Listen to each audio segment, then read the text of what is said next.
জীবনে এই প্রথম ঝড় বৃষ্টি উঠেছে, বৃষ্টি হচ্ছে, কারেন্ট নেই, অন্ধকার, কিচ্ছু দেখতে পাচ্ছি না, তবুও কিন্তু টর্চের আলো জ্বেলে চপ বেঁচে যাচ্ছি, নইলে অনেক টাকা লস হয়ে যেত।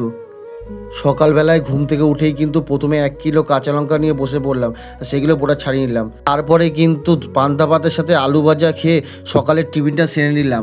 এরপরে কিন্তু দোকানের মাল কাটাকাটি করতে বসে গেলাম। কাটাকাটি করতে করতে একটু শসা আর টমেটো মেখে নিয়েছিলাম, আর সেটাই কিন্তু আমি চামচ দিয়ে খেয়ে নিলাম। এরপরে কিন্তু আবার কাটাকাটি করতে বসে গেলাম। আজকে কাঁচা লঙ্কাটা কিন্তু প্রচুর ঝাল ছিল, কাটার পরে আমার হাত যা জ্বলছিল কি বলবো, এবং পেঁয়াজেও কিন্তু খুব ঝাঁজ ছিল। দেখতেই পাচ্ছ আমার পেঁয়াজ কাটার পর আমার অবস্থা।